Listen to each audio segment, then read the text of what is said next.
Today is one of these days that when you read the readings, you think to yourself, oh joy, I can go 3,000 different ways with a homily on these readings.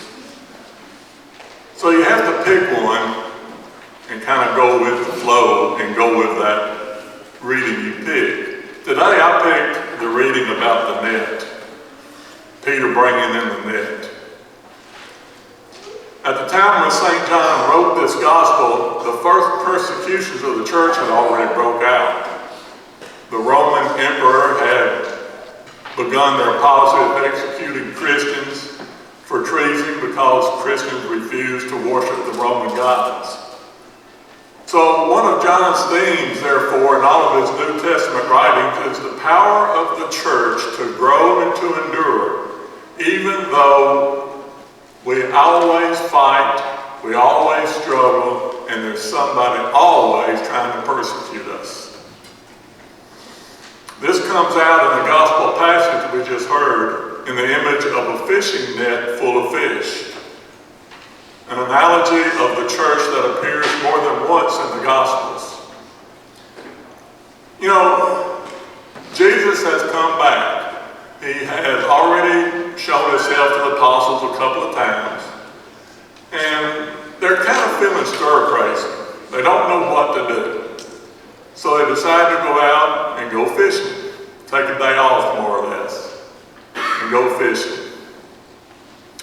Well, they didn't catch anything.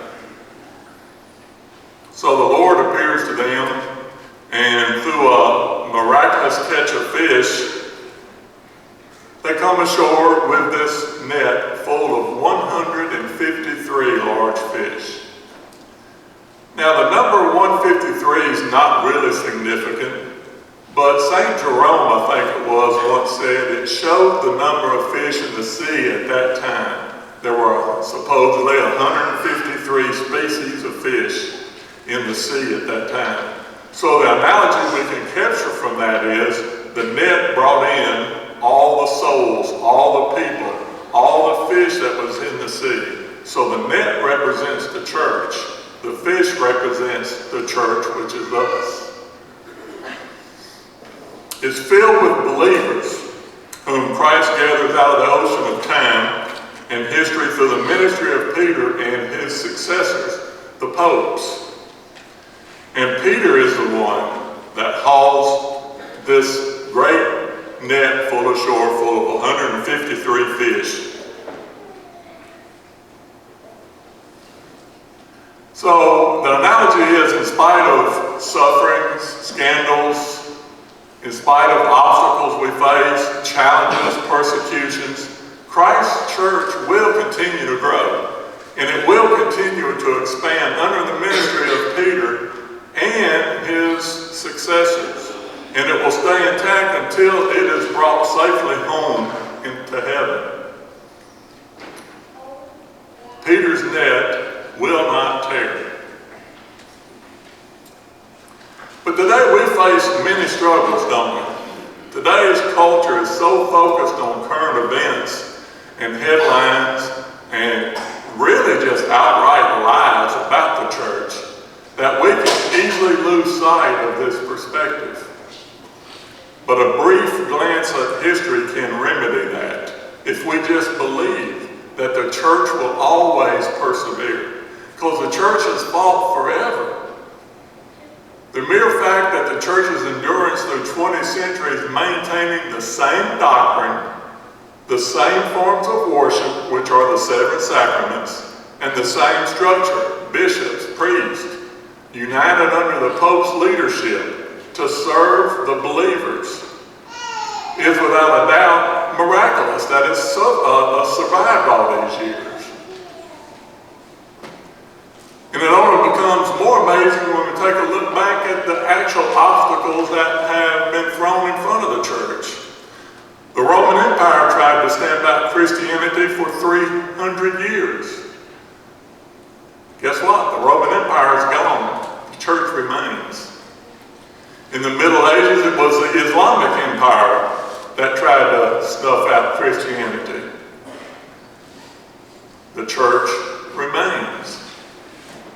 In the 16th century, most of Northern Europe rebelled against the Catholic Church in what was called the Protestant Reformation. In some countries, being Catholic got you killed. Yet today, the church remains.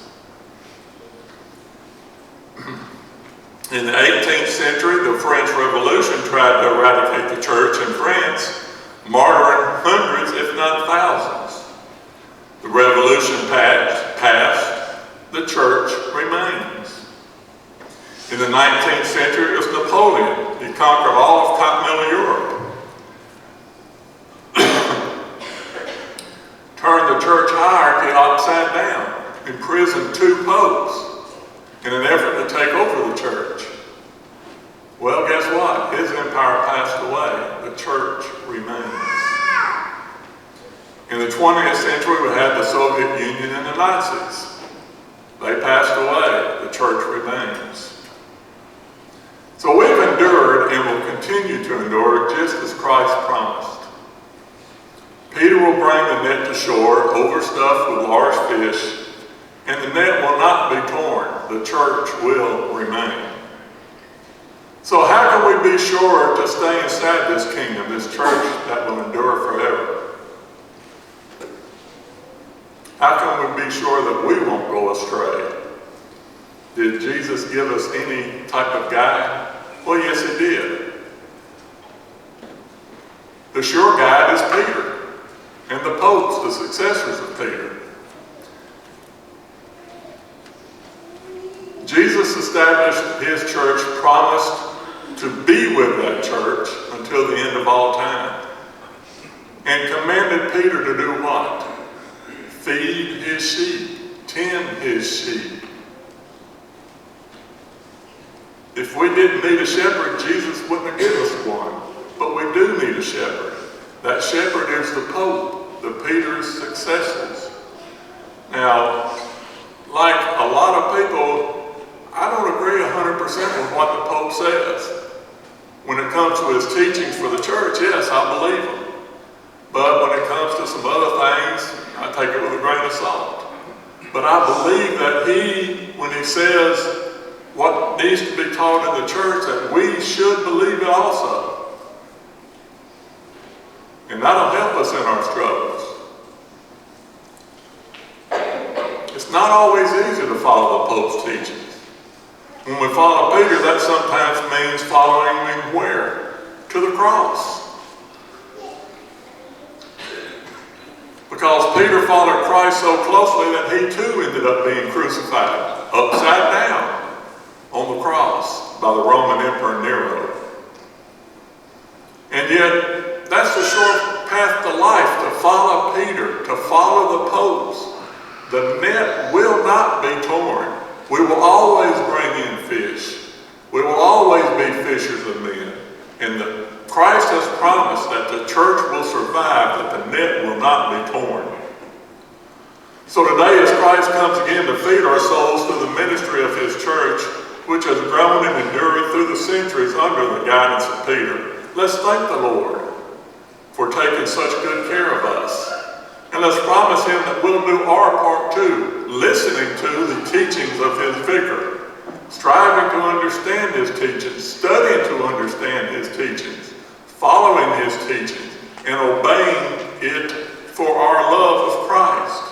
When we come to communion today, let us promise that we will try our best to study the teachings of the church, to understand the teachings of the church, to love the teachings of the church, and to come to communion with an open heart and full of love for the church. And let's all go out and be the great fishers of men.